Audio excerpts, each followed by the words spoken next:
नमस्कार दोस्तों, कबीर की उलट बसिया में महान ओशो संत का विश्लेषण आगे इस सेकंड पार्ट में आगे बढ़ते हैं।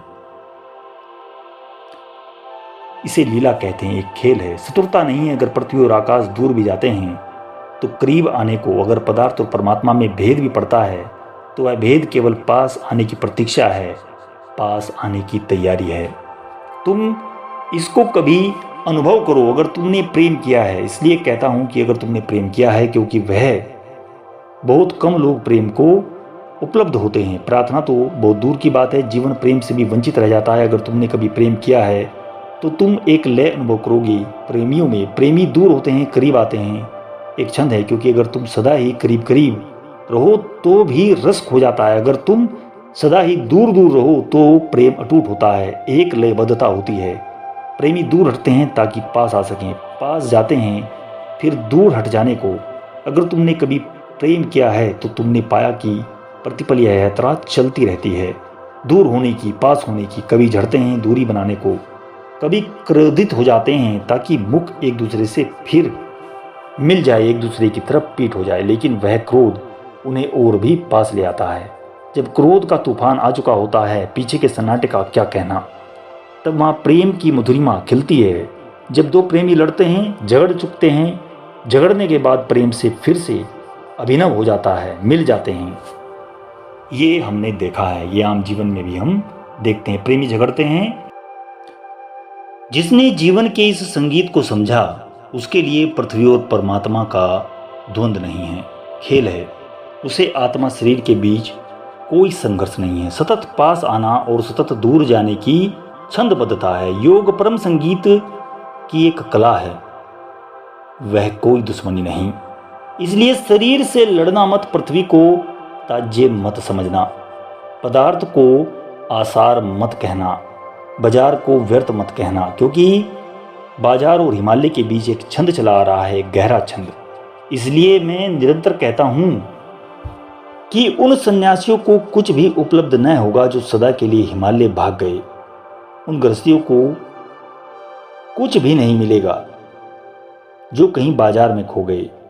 वहां भी एक छंद चाहिए कि कभी तुम बाजार में बैठे हो, दूर हो गए मंदिर से बहुत, और कभी मंदिर में बैठे हो, पास हो गए मंदिर के बहुत, दूर हो गए बाजार से बहुत। अगर तुम इस तरह की छंदबद्धता को संभाल लो तो तुम मेरे सन्यास का अर्थ शायद समझ पाओगे। अन्यथा मेरा सन्यास कबीर की उलटबासी है। मेरे पास लोग आते हैं कि यह कैसा सन्यास है, पत्नी है, बच्चे हैं, लोग दुकान पर बैठे हैं, दफ्तर जा रहे हैं, यह किस तरह का सन्यास है। क्योंकि सन्यास में जानते हैं जो सदा के लिए भाग गया उसको में सन्यासी कहते हैं, जो सदा के लिए बाजार में रह गया उसको में गृहस्थ कहते हैं। मेरा सन्यासी गृहस्थ और पुराने सन्यास के बीच एक छंद है। कभी वह सब छोड़ करके हट जाता है, ध्यान में लीन हो जाता है, कभी वह फिर बाजार में वापस लौट जाता है। बाजार और मंदिर में विरोध नहीं है। जैसे तुम्हारे श्वास जाती है बाहर, फिर भीतर आती है, फिर बाहर जाती है तुम्हारी श्वास। ये बहुत गहनतम बातें चल रही हैं, इनको ध्यान से सुनेंगे तो जीवन का सार समझ जाएंगे। तुम्हारी श्वास में विरोध नहीं है। तुमने कभी श्वास को संभाल लिया होता, अगर शास्त्रों के अनुसार तुम कभी के मर गए होते, श्वास को अगर भीतर ही रोक लोगे तो मर जाओगे, श्वास को अगर बाहर ही रोक लोगे तो भी मर जाओगे। श्वास को भीतर भी आने दो, बाहर भी जाने दो। श्वास कोई प्रतिबंध नहीं मानती, वह दोनों किनारों पर आती जाती रहेगी, बस उसको सुनते रहो। बाहर आती जाती श्वास संसार है, भीतर आती श्वास संन्यास है। पुरानी परिभाषा में भीतर ही साध लो तो संन्यास है, बाहर ही साध लो तो गृहस्थ है। लेकिन मैं मानता हूं वे दोनों मर जाते हैं, पुराने गृहस्थी भी मर जाते हैं। सड़ रहा है बाजारों में, दुकानों में, उनके जीवन में विपरीत की गंध न हो, वह मर रहा है। क्योंकि उसके जीवन में केवल ताप है, ग्रीष्म है, वह केवल पतझड़ जानता है। और पुराने सन्यास भी अब सड़ता जा रहा है। जैसे तुम मंदिर में, आश्रमों में सड़ता हुआ पाओगे उस सन्यास को, अगर तुम्हारे पास थोड़ी भी सुगंध लेने की क्षमता हो तो तुम उसकी दुर्गंध को समझ पाओगे कि वो सड़ क्यों रहा है। क्योंकि उसने भी श्वास को रोक लिया है, उसने भी एक किनारे से अपने को बांध लिया है। वास्तविक सन्यास दोनों के मध्य में है, नृत्य है और सुरती है, अतियों पर नहीं है, मध्य में है और होश में है, भागने में नहीं है, परिस्थिति को बदलने में नहीं है। अपने होश को बदलने में है और बड़ा प्यारा संगीत है जो हिमालय और बाजार के बीच सद जाए। मंदिर और दुकान के बीच सद जाए, बड़ा प्यारा संगीत है। दूर हो ताकि पास आ जाओ, पास आओ ताकि दूर जा सको। तभी तुम उस विराट की लीला के सजीव अंग को जी सकते हो, तभी तुम उस वीणा के कांपते हुए तार हो सकते हो, नेता तुम निर्जीव हो जाओगे। अंबर बरसे धरती भीजे यह जानू सब कोई, इसलिए कबीर ने कभी बाजार नहीं छोड़ा। कबीर कपड़ा बुनते रहे, जुल्हाए बने रहे। शिष्यों ने बहुत समझाया कि अब यह शोभा नहीं देता। तभी कबीर कहते हैं, जो परमात्मा को शोभा देता है वह मुझे शोभा क्यों नहीं देता। वह बाजार को नहीं मिटा रहा, कभी का मिटा देता। चाहता तो संसार को नहीं मिटा रहा, रोज संसार को बनाए ही चला जाता है। रोज नए बच्चे निर्मित होते जाते हैं, नई दुकानें खुल रही हैं, नया बाजार बनता है, नए गांव बसते हैं। मुर्दों को हटाता है, सड़ गए उन्हें हटा लेता है, नयों को भेजता है, ताजों को भेजता है, जो फिर से बसने में पड़ रहे हैं, बस रहे हैं, फिर से महत्वाकांक्षी हो रहे हैं, फिर से धन इकट्ठा कर रहे हैं। लोभ करेंगे, क्रोध करेंगे, प्रेम करेंगे, सारी लीला खड़ी होगी और इस लोभ क्रोध काम की समझ से ध्यान की तरफ आएंगे। जीवन के विषाद उन्हें समाधि के आनंद की तरफ ले जाएंगे। फिर से संगीत सधेगा, पुराणों को हटा लेगा, समझदारों को हटा लेगा। परमात्मा समझदारों के विरोध में मालूम पड़ता है, ना समझों को भेजता है, समझदारों को हटाता है, क्योंकि समझदार थोड़े ज़्यादा समझदार हो जाते हैं और जीवन का संगीत खोने लगता है। उनकी समझदारी जड़ता हो जाती है, वे किसी एक से चिपट जाते हैं, या तो ग्रस्त को पकड़ लेते हैं या संन्यास्त भाव को पकड़ लेते हैं। छोटे बच्चों की सरल नहीं रह पाते, छोटे बच्चों की तरह उनमें सरलता बन नहीं पाती। छोटे बच्चों की सरलता को तुमने रहस्य जाना क्या? तुमने इस रहस्य को पकड़ा है? कभी तुमने छोटे बच्चे को गौर से देखा है? अभी देखो, नाराज है, खिलौना टूट गया, चिल्ला रहा है, क्रोध से भर गया, उत्तप्त है। सोच भी नहीं सकते कि यह बच्चा कभी शांत होगा। घड़ी भर बाद भूल जाता है। शांत है, कोने में बैठा है, आंख बंद हो गई है, झपकी लग चुकी है, नींद आ गई है। तुमने सोच भी नहीं सकते, तुम ये सोच कैसे सकते हो यह बच्चा कभी क्रोध में रहा होगा? इतनी सरलता से डोलता है, क्रोध से अक्रोध में चला जाता है, अशांति से शांति में चला जाता है। प्रेम कर रहा है, कह रहा है तुम्हारे बिना न रह सकेगा एक क्षण।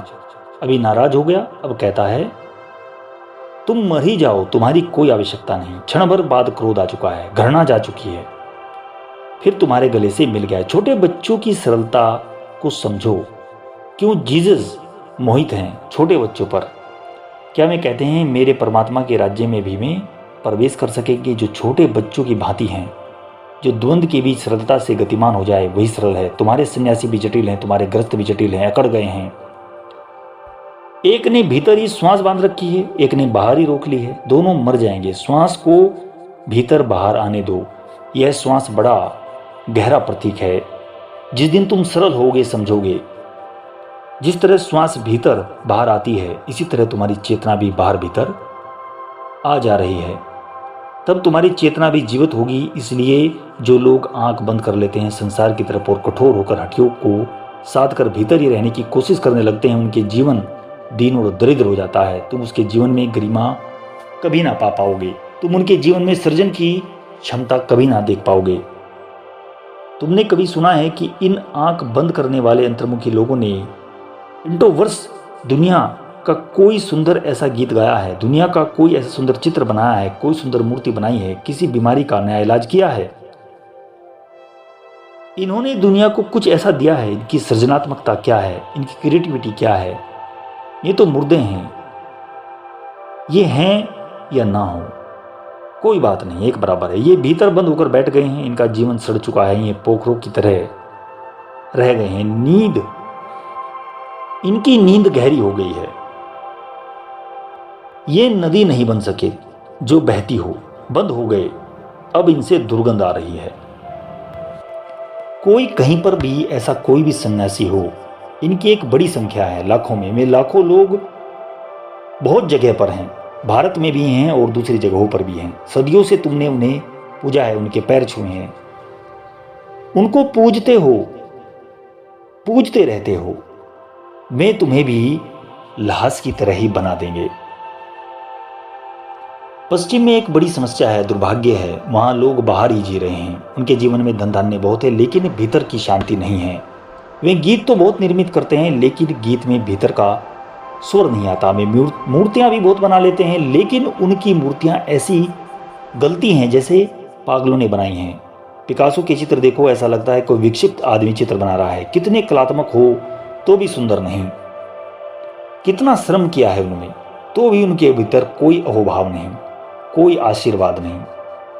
वे ऐसे हैं जैसे कि जीवन के दुखांत कोई ऐसी कहानी है, विषाद है, विक्षिप्तता है। पागल आदमी का चित्र प्रकट करते हैं, किसी बुद्धत्व की मूर्ति उनसे प्रकट ही नहीं होती। पश्चिम में सृजन बहुत है, चीज़ें बहुत बढ़ती हैं, मकान हैं, सुंदर हैं, सब चीज़ें हैं, मशीनें बन रही हैं, लेकिन भीतर बड़ा कोलाहल है, भीतर की कोई शांति नहीं। पूरब में भीतर की शांति है लेकिन अब थोड़ा मुर्दा हो गए हैं।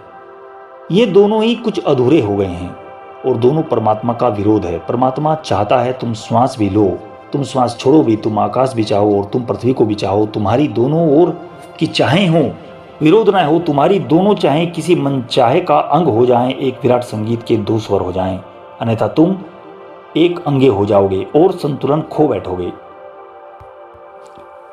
अंबर बरसे धरती भीजे, यहू जाने सब कोई, धरती बरसे अंबर भीजे, बूझे बिरला कोई, गावन हारा कदे ना गावे, अनबोल्या नित गावे, नटवर पेखी पेखना पेखे, अनहद बेन बजावे, गावन हारा कदे ना गावे।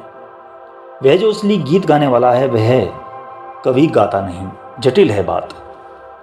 इसलिए तो लोग कहते हैं कबीर की बातें उलट हैं, उलटबासी हैं। जो असली गाने वाला है वह कभी गाता ही नहीं, उसे संगीत पैदा ही नहीं होता, पैदा हो नहीं सकता क्योंकि वह गाता नहीं।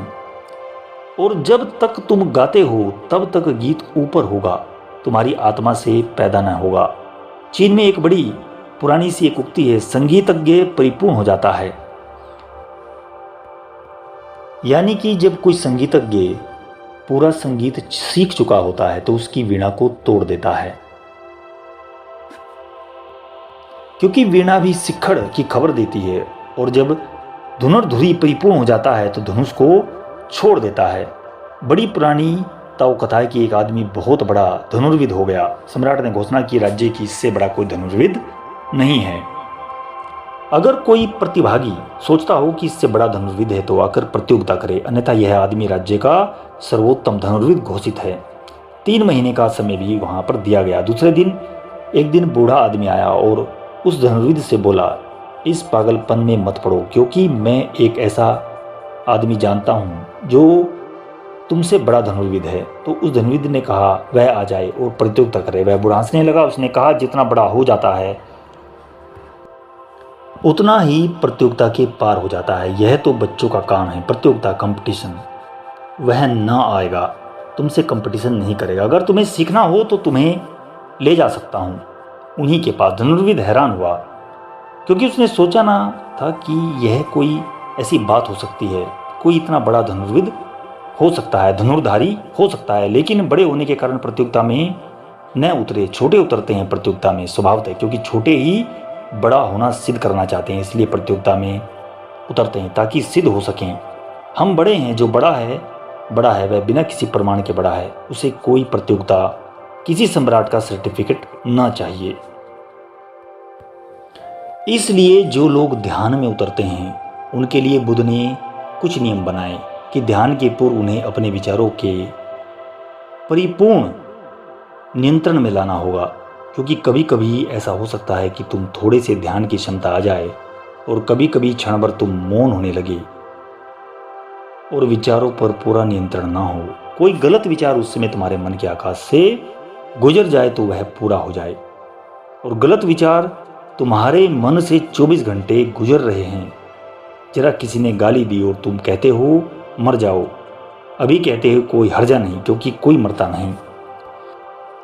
तुम्हारे कहने से क्या होता है? लेकिन अगर ध्यान का क्षण हो, मन थोड़ा शांत हो, यह विचार की तरंग दौड़ जाए, वह आदमी मर जाए तो तत्क्षण वो मर सकता है।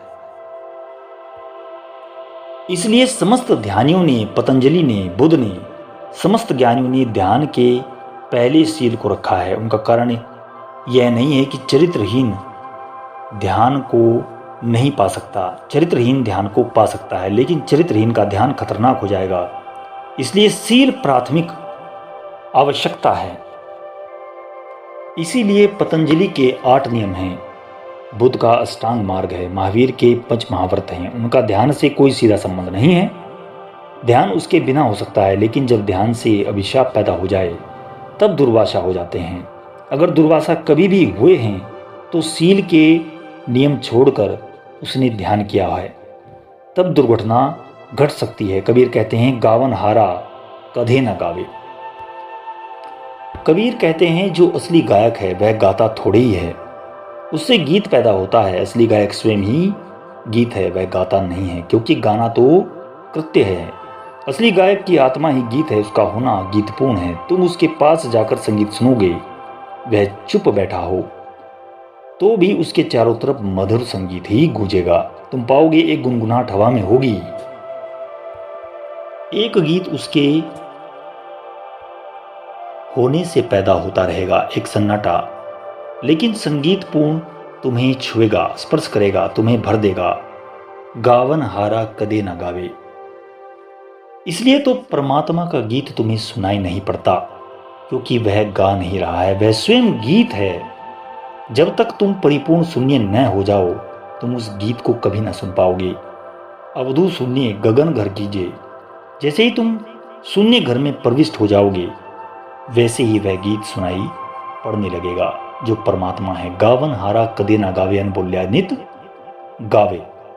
बोलता नहीं, फिर भी नित उसका गीत चलता रहता है।